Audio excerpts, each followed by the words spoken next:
Esta plática titulada Reconstrucción tridimensional está pensada en la aplicación de generar modelos detallados de escenarios del mundo real. Y para eso, lo que voy a presentar es un video, digamos, motivacional de lo que se trata esto. Y para los que hayan visitado la ciudad de Guanajuato, pues podrán reconocer algunos sitios emblemáticos en este video. Y este video bueno, yo lo tomé de este juego que no tiene mucho que salió, que se llama Forza. Es un juego que se trata de carreras, pero pues en esta edición está ambientado en México. Y pues una de las escenas es en la ciudad de Guanajuato. Entonces, para eso lo que tuvieron que hacer los diseñadores y creadores de este juego es recrear diversos sitios emblemáticos, y aquí en específico pues se está observando la Catedral de Nuestra Señora de Guanajuato. Eh, y los detalles, la verdad es que son bastante reales a lo que tenemos en la ciudad, en Guanajuato, ¿no? Es una ciudad que en lo personal a mí me gusta bastante. eh, y los sitios están bastante bien recreados. Está, por ejemplo, también el Teatro Juárez. Y si uno le presta detalle, le presta atención a las texturas que hay pues en cada una de las gráficas, podemos ver que se asemejan mucho a la realidad. Em, y esto se ha debido pues a dos componentes, una que es el desarrollo de esta tecnología de gráficas computacionales y el hardware que permite el desplegado de estas gráficas en tiempo real. Es mucho el desarrollo que se ha hecho, tanto empresas grandes como Nvidia, como AMD, etcétera, han generado gran capacidad para estar haciendo el renderizado de estas imágenes en tiempo real. Y por otro lado, tenemos toda la tecnología que permite el desarrollo de estos modelos tridimensionales. Y en estos modelos tridimensionales, pues me estoy refiriendo a que tradicionalmente lo que se hacía es que un diseñador hacía el modelo CAD, diseñaba también las texturas, y a partir del modelo y las texturas se podían hacer estos objetos tridimensionales y después poder ejecutarlos en, digamos, dentro del juego o en algún otro lado. Otra motivación de esto también ha sido el reciente anuncio que ha hecho Facebook al ahora combinar sus empresas en algo que le llama Meta. Y el objetivo de Meta es crear un ecosistema virtual en el cual pues van a desenvolverse las personas y van a poder interactuar a través de este mundo virtual. Pero pues este mundo virtual necesita también tener estas representaciones que tenemos o estos objetos que tenemos en el mundo real y pasarlos a estos mundos virtuales. Aquí, bueno, está el ejemplo también del edificio de la Universidad de Guanajuato. También es un edificio emblemático. Y podemos ver pues, que los detalles son bastante precisos, ¿no? Entonces, lo que voy a abordar a continuación en la plática es qué formas tenemos para generar estos modelos que son tan precisos, ¿no? De acuerdo a lo que mencionan los diseñadores de este juego, es que utilizaron técnicas de fotogrametría para generar modelos bastante reales y que las texturas pues también sean de acuerdo a lo que tenemos en la realidad.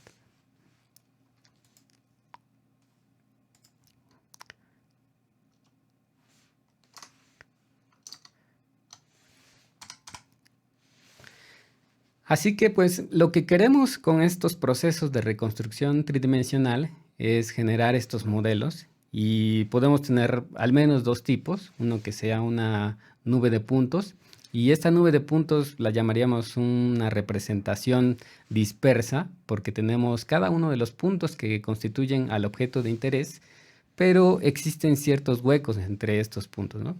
Los puntos son consistentes con el mundo real porque las mediciones, digamos, son adecuadas, pero pues quedan estos huecos. Y también tendríamos otro tipo de representaciones que serían las representaciones densas, en donde ya las superficies están completas, ¿no? Existe esta relación entre los puntos que tenemos modelados del ambiente. Entonces, a ese tipo de representaciones, por ejemplo, podríamos utilizar mallas triangulares para hacer esta representación.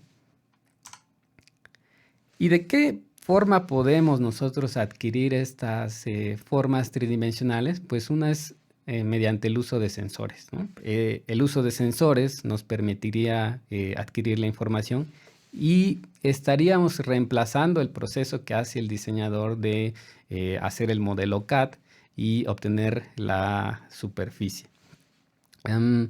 Es un proceso de adquirir la información que tiene la característica de capturar las pequeñas imperfecciones que pueda tener los objetos de interés, ¿no? Cuando el diseñador está haciendo el modelo, pues lo va a generar de acuerdo a lo que él considere o a ciertas mediciones. Sin embargo, cuando capturamos directamente la información del objeto, podemos capturar incluso más detalles, ¿no? Y para eso tenemos estos sensores. Y tenemos dos tipos de sensores, los que serían los sensores pasivos, que únicamente lo que hacen es observar el ambiente y tomar mediciones a partir de ese ambiente. Y digamos que el sensor pasivo que la mayoría de las personas pues, actualmente tiene es una cámara que tiene pues, ya en su teléfono celular. Entonces, estos sensores están adquiriendo las intensidades de luz y permiten observar el ambiente. Y tendríamos los otros sensores, que serían sensores activos, que lo que hacen es interactuar de cierta forma con el ambiente para poder capturar esta información que nosotros necesitamos. En el caso de los sensores pasivos, pues las cámaras en específico se basan en este modelo que se llama pinhole o modelo de un punto, en donde lo que tenemos es que la luz que está llegando a los objetos y que se refleja en estos objetos va a pasar por un punto, aquí en esta figura, pues que tenemos, pasa por ese punto central, y los rayos entonces reflejados de los objetos se van a la parte trasera en donde se proyectan en algo que se conoce como el plano de la imagen. Entonces en este plano de la imagen se observan cada uno de los rayos que pasan a través de este punto. Este modelo pinhole pues viene ya de varios siglos en algo en un experimento que se realizó que se llamaba la cámara oscura, en donde pues era un cuarto, en donde simplemente se le hizo un hueco y se podía ver de cierta forma como el exterior a través de ese hueco proyectado en la parte trasera de ese cuarto. Un experimento interesante que yo recomiendo hacer es cuando hay eclipses solares, pues no sabemos que la recomendación es no observar directamente al sol durante el eclipse porque puede causar daños. Entonces podemos hacer una pequeña cámara oscura con una caja de zapatos, hacerle un pequeño agujero y observar por otro lado, y podríamos ver que en el lado opuesto de donde hicimos el agujero se va a estar proyectando el eclipse y lo podemos ver sin daños a nuestros ojos, ¿no? Entonces con eso podríamos comprobar este principio del modelo pinhole. Y si ya entráramos como más en detalles de cómo está modelado este sistema, pues resulta que los objetos que tenemos en el mundo real, aquí está con este cuadro morado, los objetos se van a proyectar en este plano de la imagen con ciertas proporciones que existen en el mundo real. Entonces la distancia que existe de este sensor hacia el objeto real, digamos, aquí está nombrado como Z, y la otra coordenada, digamos, la altura que tiene ese objeto, aquí nombrado como H, pues conservaría esas distancias, conservarían la proporción dentro del plano de la imagen.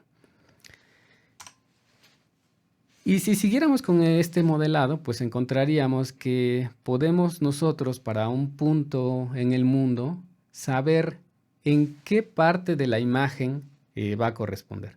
Es decir, si nosotros estuviéramos viendo la iglesia que les estaba mostrando con una cámara y conociéramos los parámetros de esta cámara, podríamos saber en qué píxel va a caer, por ejemplo, la campana de la iglesia. Sabríamos, bueno, en este píxel va a caer. ¿Qué necesitaríamos saber? Pues necesitaríamos saber los parámetros intrínsecos de la cámara, en donde pues sabemos cuál es el tamaño de cada uno de los píxeles, sabemos cuál es el centro focal de la imagen y tendríamos también otros parámetros que serían los parámetros extrínsecos de la cámara, en donde necesitamos saber cuál es su posición y orientación de esa cámara. Si nosotros tenemos esos componentes, entonces podemos hacer este proceso directo de saber para un punto en el mundo dónde cae o en qué píxel cae. Este modelo se utiliza mucho también durante el renderizado de los juegos, porque pues en esos mundos virtuales que tenemos sabemos precisamente en dónde quedan los objetos y en dónde estamos colocando nuestra cámara. Entonces eso es lo que se utiliza, estas ecuaciones se utilizan para que en el momento que se están ejecutando los juegos, pues en nuestro monitor se proyecte de acuerdo a esta perspectiva. Pero bueno, este modelo pues tiene ciertas limitaciones. Y aquí lo que estoy mostrando es un ejemplo de este cuarto de Ames o este Ames Room, en donde pues al observarlo notamos como una cierta incoherencia en lo que nosotros estamos observando. Aquí en específico en esta figura pues parece que la chica aquí pues es muchísimo más grande que la señora, ¿no? Todo parece que es la hija de la señora, ¿no? Y al nosotros observar esta figura, pues lo que podemos percatarnos es que hay un problema aquí porque no coincide, no hace sentido el que la señora sea tan pequeña con respecto del tamaño de la niña. Entonces, pues realmente está pasando algo aquí.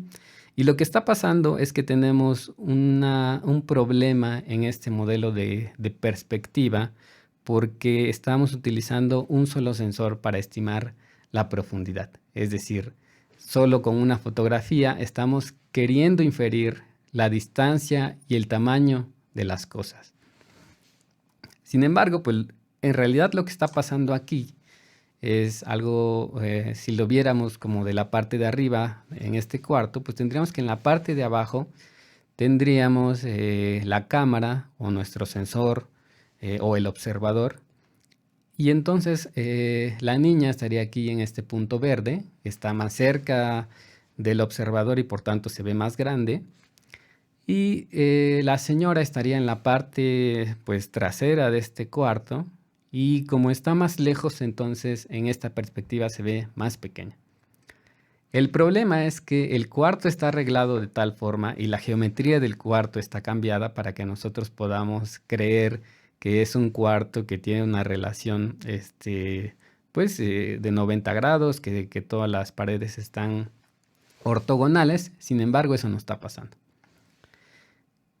Y ese problema se debe también a este modelo que nosotros tenemos de pinhole con una sola cámara.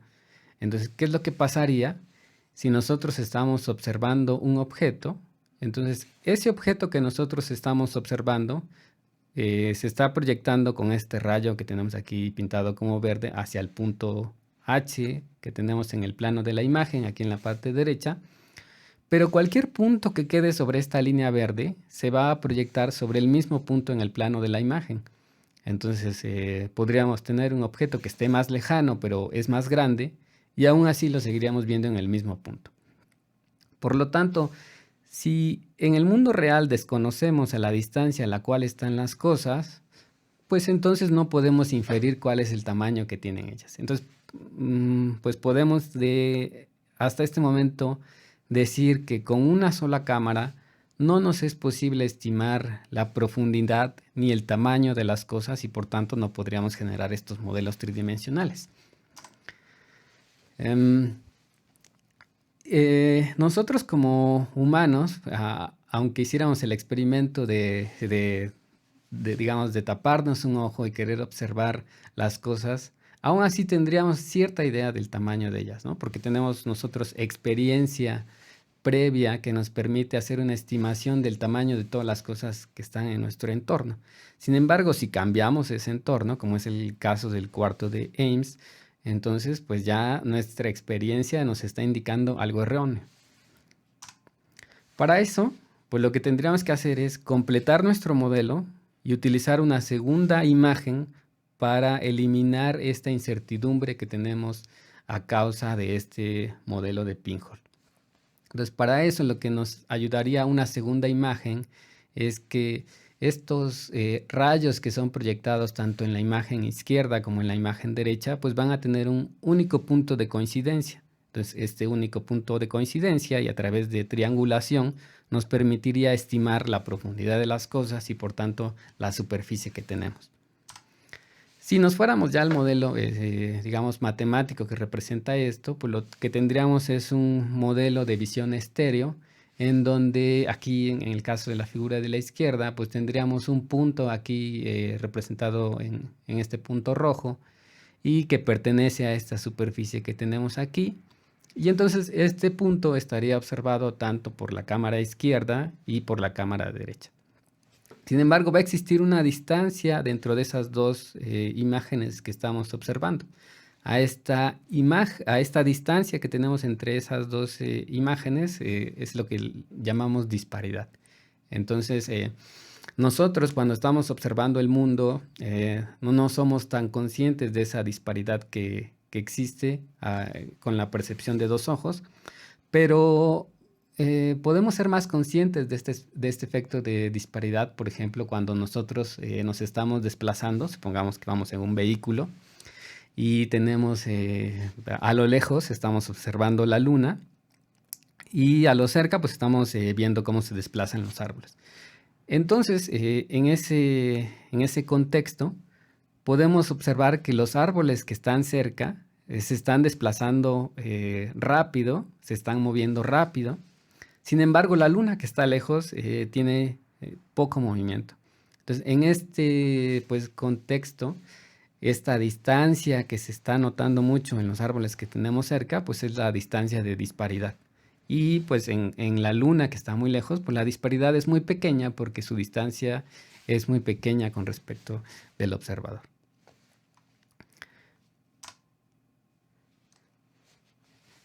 También podemos hacer una generalización de este modelo y poder utilizar no solo dos imágenes, no solo dos cámaras, sino utilizar un número n de cámaras. Es decir, podemos tener varias fotografías, podemos tener varias cámaras y lo que tendríamos que hacer es encontrar estos puntos que son coincidentes en cada una de estas imágenes y a partir igual de generalizar este modelo geométrico podríamos obtener cuál es la posición en el mundo real de ese punto.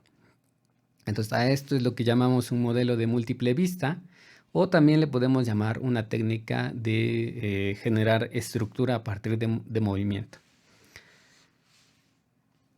Utilizando estas técnicas de adquisición de la estructura a partir de movimiento, pues es que hemos podido o se ha podido reconstruir objetos bastante icónicos. Por ejemplo, este es un experimento presentado por Agarwal y otros, en donde lo que hicieron es agarrar imágenes de esta plataforma de Yahoo que se llama Flickr y pues todas las fotografías de turistas que se encontraron de este objeto, que es el Coliseo Romano, pues se metieron al algoritmo de geometría de múltiple vista y con estas imágenes se hizo la reconstrucción de este coliseo. Entonces, si nos podemos dar cuenta, únicamente utilizando la información que ya estaba disponible, pues es que se hace la reconstrucción de este coliseo. Les voy a mostrar el video de la reconstrucción en donde se ve más detalle y en los videos se puede ver mejor la profundidad de las cosas. Entonces, aquí lo que estamos observando es precisamente los puntos que forman al Coliseo y en la parte de abajo está cada una de las posiciones en donde se estima que se tomaron las fotografías. Entonces, a partir ya de esta representación que sería una nube de puntos, pues se puede generar el modelo tridimensional que tenemos en el mundo real y pasarlo a un contexto virtual. Otro tipo de sensores que tenemos para adquirir la profundidad de las cosas y las superficies serían los sensores activos.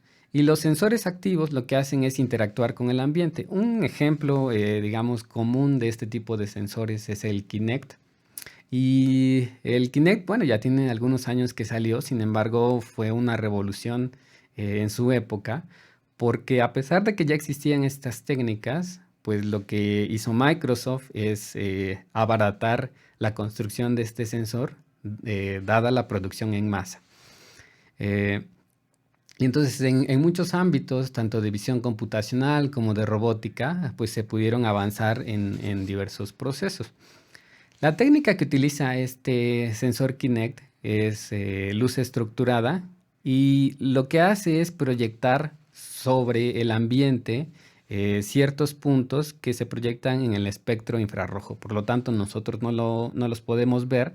Sin embargo, si utilizáramos una cámara normal, podríamos ver estos puntos infrarrojos que se están proyectando sobre las superficies. Entonces, estos puntos se observan y dado que se sabe el patrón con el cual se están proyectando, entonces podemos estimar cuál es la superficie sobre la cual se están proyectando.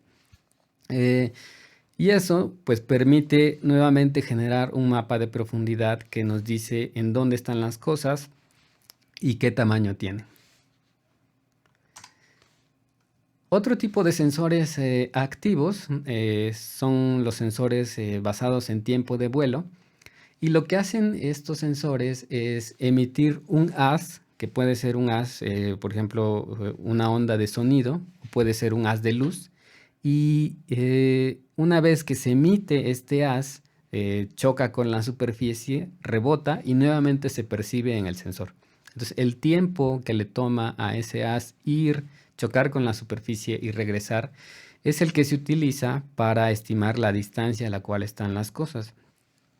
Aquí lo que tenemos es este sensor Velodyne, que es bastante utilizado en vehículos, sobre todo de investigación autónomos, y que permiten generar una reconstrucción tridimensional del ambiente. Aquí en este ejemplo es una aplicación de este sensor en donde pues, está un vehículo parado en medio de la ciudad y está percibiendo qué es lo que tenemos nosotros en el ambiente. Entonces, utilizando este tipo de sensores, pues también podemos hacer reconstrucciones tridimensionales de ese entorno.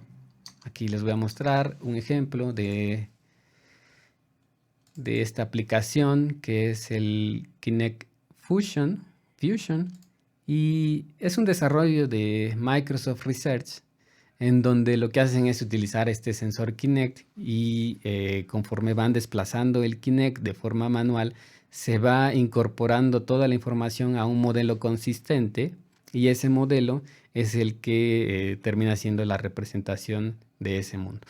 Aquí hay unos procesos internos en donde se tiene que localizar en dónde está ese sensor Kinect y después ir integrando toda la información en algo que se conoce como el SLAM o localización y mapeo simultáneos.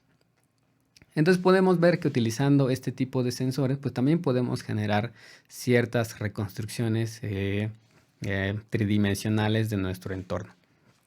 ¿Qué restricción existe? Bueno, que necesitamos una persona que esté moviendo ahí el Kinect para que pueda completar las superficies.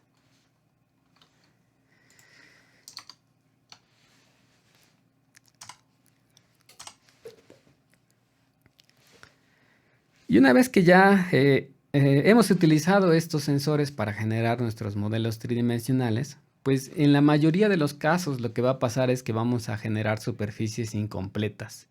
Y es con superficies incompletas, pues nos referimos a que hay secciones en las cuales la nube de puntos pues no cubre, o puede haber esta malla triangular que tampoco está cubriendo esa superficie. Y eso se puede deber tal vez por las limitaciones que tiene el campo de vista del sensor o porque en esa sección o en esa área no se colocó el sensor y por lo tanto no pudo medir esa superficie. Entonces, para completar, digamos, estos modelos, lo que se hace pues es un proceso de reconstrucción activa. Y en este proceso de reconstrucción activa tenemos un agente, que puede ser un robot o puede ser la persona, y este agente lo que haría es determinar hacia dónde se tiene que mover ese sensor para completar esa superficie. Entonces, en este proceso de reconstrucción activa, lo que tenemos son 4 pasos. Uno que es el posicionar el sensor, hacer la percepción, guardar la percepción, actualizar, digamos, un modelo que va a tener el conocimiento de qué partes se han observado y qué partes no se han observado. A esto le llamamos el modelo parcial. Y con esta información que tenemos contenida en el modelo parcial, podemos planificar hacia dónde se tiene que mover ahora nuestro sensor para generar la siguiente percepción. Lo ideal en este proceso es que este método de planificación o esta etapa de planificación la realice un sistema autónomo y que también el mismo sistema sea capaz de desplazar el sensor a ese punto, ¿no? Y ya podríamos pensar que vamos a tener pues un robot que va a tener nuestro sensor y va a estar haciendo la reconstrucción de forma automática. Para representar este conocimiento acerca de las partes que hemos observado y que no hemos observado, podemos utilizar un tipo de representación volumétrica. A esto le podemos llamar voxel map o octomap. Y lo que tiene esta representación volumétrica es el espacio y va a tener cada uno de estos voxeles. Imaginemos que los voxeles son como píxeles en 3 dimensiones. Cada uno de estos voxeles va a tener la probabilidad de que esté ocupado. Y necesitamos este tipo de representación y no la representación que teníamos antes de nube de puntos, porque resulta que la nube de puntos solo nos da la información de la superficie, pero no nos dice qué partes están ocupadas, qué partes han sido observadas por el sensor y qué partes no han sido observadas por el sensor. Entonces aquí en este ejemplo que tengo aquí en esta figura está la nube de puntos de algo que era, ahí todavía está incompleto, pero es una figura de un mono. Y entonces tenemos puntos que se han medido de esa superficie, pero hay otros puntos que no hemos observado.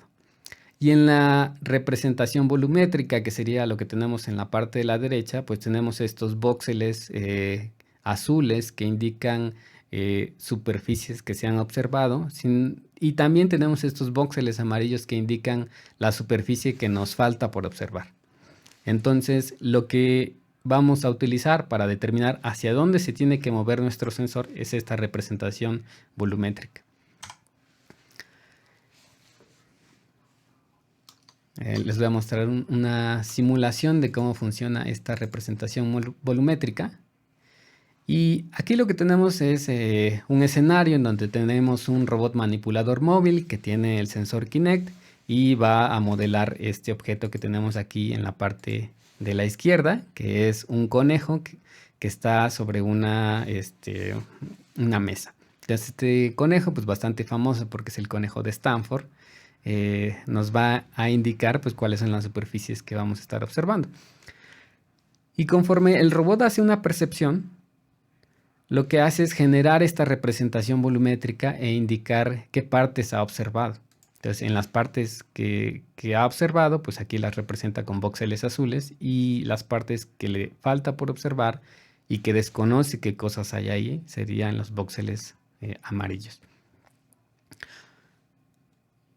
Entonces, el robot lo que hace es, a partir de esta información, determinar hacia dónde se tiene que mover para incrementar las superficies y al mismo tiempo disminuir la incertidumbre que tiene en este modelo que representa todo el mundo. Voy a pasar un poquito más rápido. Y entonces ahí el robot ya determinó a dónde se tiene que mover. Toma una nueva percepción de ese ambiente y actualiza la representación que tiene. Entonces, como podemos observar, los voxeles amarillos van disminuyendo porque ya va completando todas esas partes. Y digamos, en un principio, pues como no conoce qué es lo que está ahí, supone que todo es desconocido, ¿no? Por tanto, hay voxeles amarillos ahí que quedan de cierta forma en el aire, porque es una parte que no ha visto el sensor. Ya una vez que el sensor pase por ahí y vea que ese espacio está libre, pues entonces lo va a eliminar. Entonces, si observamos ya en las últimas iteraciones, pues lo que hace el robot es completar todo el objeto y únicamente pues ya tiene toda esta representación.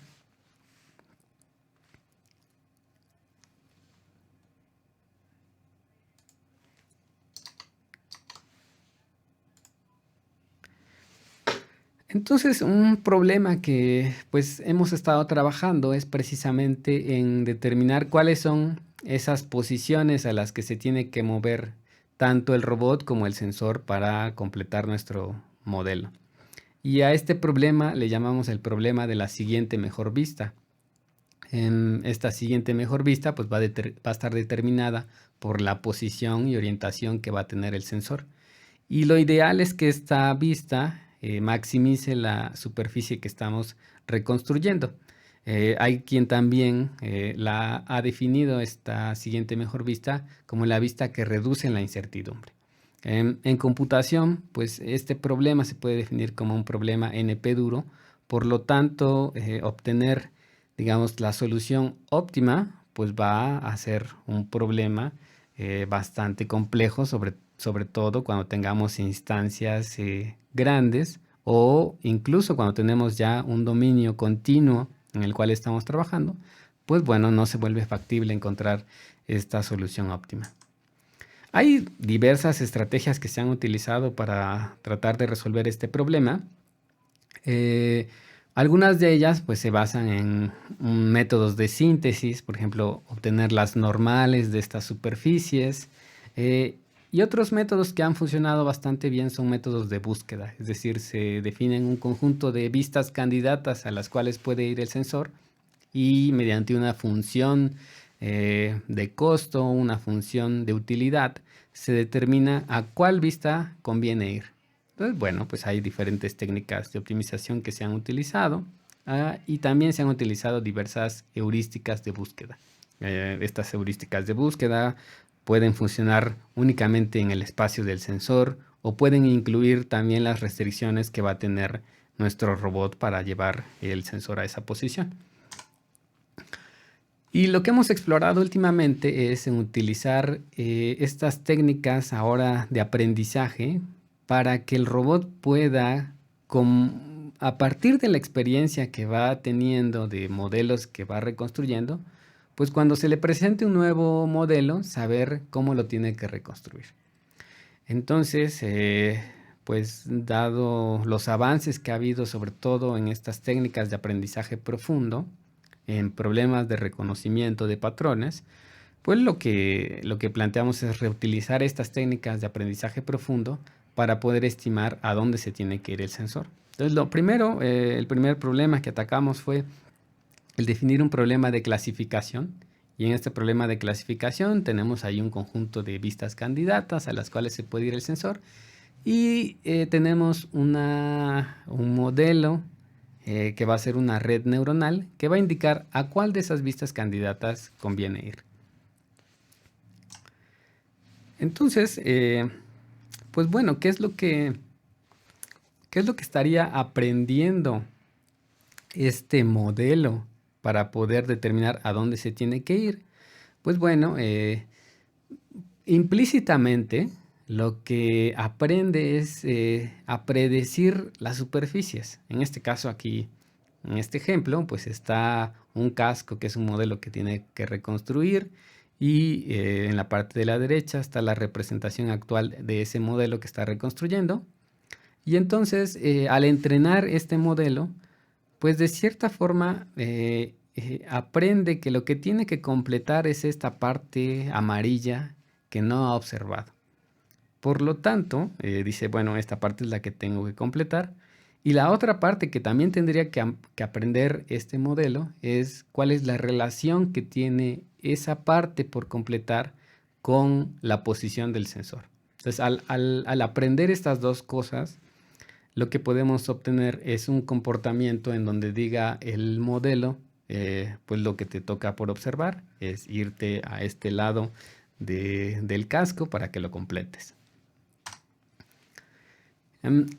Y estos modelos que están basados en aprendizaje y en específico en aprendizaje supervisado, pues lo que requieren es un montón de ejemplos a partir de los cuales se pueda inferir conocimiento. Para ello, entonces, pues lo que hizo un estudiante de maestría, Miguel Mendoza, es pues generar un conjunto de datos que lo que contenía es las relaciones entre las partes que nos falta por observar y la posición del sensor. Entonces, este conjunto de datos pues se hizo a partir de 15 objetos, digamos objetos comunes que nos podríamos encontrar en la casa para poder hacer experimentación. Eh, y se agarraron 12 objetos para generar, digamos, múltiples reconstrucciones y múltiples ejemplos de cómo se tiene que hacer la reconstrucción. Y se quedaron 3 con los cuales se va a probar. Entonces a eso le llamamos el conjunto de entrenamiento y nuestro conjunto de validación.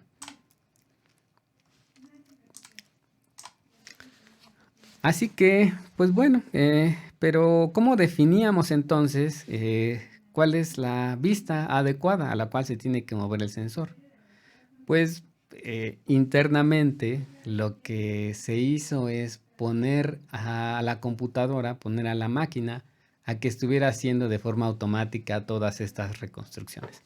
A diferencia de lo que se hace en otras, pues digamos, otras aplicaciones del aprendizaje, en donde se utiliza a una persona que esté diciendo, por ejemplo, delimitando, este es el rostro, seleccionando los puntos característicos del rostro. Aquí lo que se hizo es que la máquina estuviera probando de forma, pues, lo más exhaustiva posible cada una de esas posibles acciones que puede tomar y entonces seleccionando la acción que mayor recompensa le daba, ¿no? Y en este caso está definido como la mayor superficie reconstruida. Entonces, al encontrar la mayor superficie reconstruida, pues esa se va a tomar como la siguiente posición. Y hay una serie de restricciones que se deben cumplir cada vez que se selecciona esta posición, ¿no? Pues que te esté cubriendo también el objeto, que esa posición esté libre de colisiones, ¿no? Que no vaya a chocar el sensor. Y también se requiere que haya un cierto traslape entre las cosas que va observando. Si no existe traslape entre las tomas que va haciendo, en simulación funciona bien. Sin embargo, en el mundo real no funciona tan bien el sistema porque eh, existe pues un error o va a existir siempre un error en la cual vamos a estar en la posición de ese sensor. Por más que tengamos un sistema muy preciso que nos coloque el sensor a través de sistemas de GPS, RTK, etcétera, va a existir un error. Entonces, al momento de nosotros crear un modelo consistente con todas las nubes de puntos, no se van a emparejar tan bien. Lo que necesitamos es un traslape entre todas esas nubes de puntos para que hagan el modelo consistente. Entonces, bueno, esas restricciones se tenían que cumplir y aquí están unos ejemplos del conjunto de datos que se hizo. Alrededor de 15,000 ejemplos se obtuvieron. En el caso aquí de esta figura, pues lo que tenemos en la primera columna es la nube de puntos que se ha reconstruido hasta ese momento. En la parte central lo que tenemos es la representación volumétrica de esa reconstrucción. Y en la parte de la derecha lo que tendríamos es la posición y orientación desde donde se debe observar. Y aquí únicamente digamos que la parte interesante pues, sería la flechita que está indicando desde dónde se tiene que observar ahora para completar ese objeto que tenemos, ¿no? Entonces aquí, digamos, en el ejemplo que tenemos hasta abajo, que sería como este plato que tenemos, pues lo que está diciendo la flecha es hay que observar este plato desde un lado para que complete esa superficie. Entonces, ya que teníamos este conjunto de datos, pues se plantea un proceso de clasificación y necesitamos pues los puntos candidatos de los cuales se está observando el objeto. Entonces, lo que se utiliza es pues generar puntos alrededor del objeto de interés y todos estos puntos van a estar observando hacia el centro. Para generar esos puntos, pues empezamos con una discretización pues bastante simple, utilizando un icosaedro que lo que tiene es 20 caras, y cada una de esas caras pues va a ser una de las posibles vistas a las cuales se puede mover el sensor. Dado que en los ejemplos que estamos utilizando para reconstruir pues no se puede observar, por ejemplo, el objeto desde abajo. Si recuerdan en el video del robot, pues no tiene caso que una vista desde abajo de la mesa, pues porque esta vista no va a ver al objeto, ¿no? Va a estar, el objeto va a estar ocluido por la mesa. Por lo tanto, pues solo se consideraron 13 vistas que quedan en la parte superior de este icosaedro. Y bueno, se utiliza una red neuronal, en este caso es una red neuronal tridimensional, que lo que recibe de entrada es este modelo volumétrico y lo que obtiene de salida es la vista de ese conjunto candidato o de esas vistas candidatas a la cual se tiene que desplazar nuestro sensor. Se hizo un proceso de entrenar esta red neuronal con el conjunto de datos, utilizando pues, los parámetros que están aquí, unas GPUs que lo que hacen es acelerar el proceso de aprendizaje.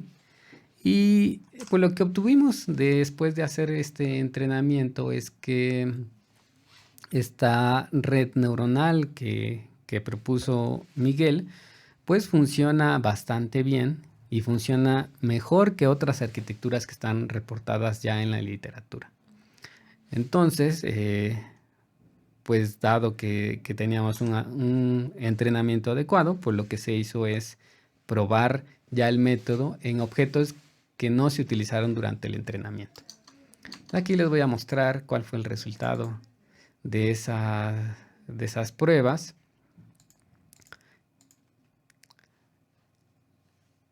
Y entonces lo que van a observar es la representación volumétrica, en este caso es una botella, y la red infiere a dónde se tiene que mover el sensor.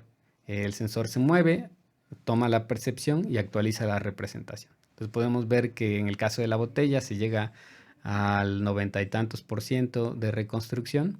Obviamente la parte de abajo de la botella no se puede reconstruir. Esta es una plancha también con la que se probó y podemos ver que la reconstrucción pues va completando la superficie de la plancha. Y ya tenemos ahí pues el proceso automático de toda la reconstrucción. Se toman las percepciones, esta red neuronal dice hacia dónde se tiene que mover el sensor y se actualiza la representación.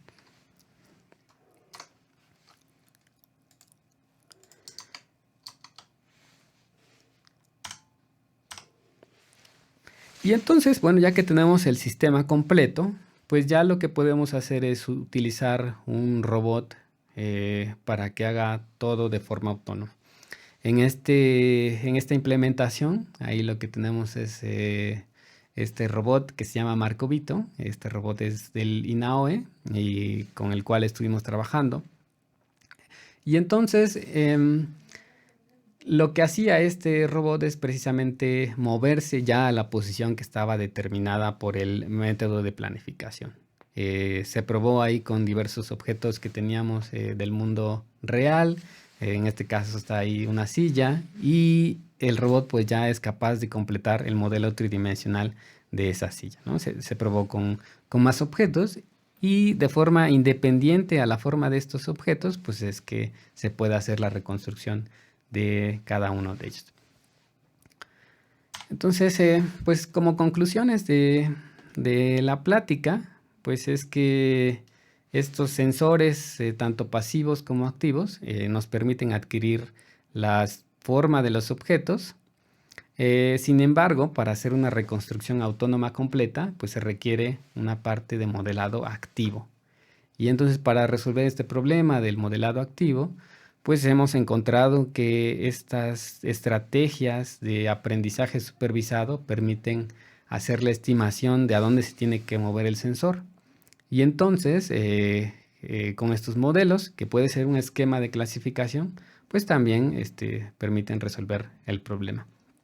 Entonces así, si ya aplicamos este esquema de solución completo, podemos generar modelos tridimensionales, tanto las superficies como las texturas, y estos modelos tridimensionales pues ya se pueden aplicar ya en las implementaciones, como veíamos, del juego, o en estos entornos virtuales que utilizan, pues, digamos, entidades del mundo real o escenas del mundo real. Pues muchas gracias por el espacio, y pues aquí hay unos datos de contacto si requieren más información acerca de lo que acabo de presentar.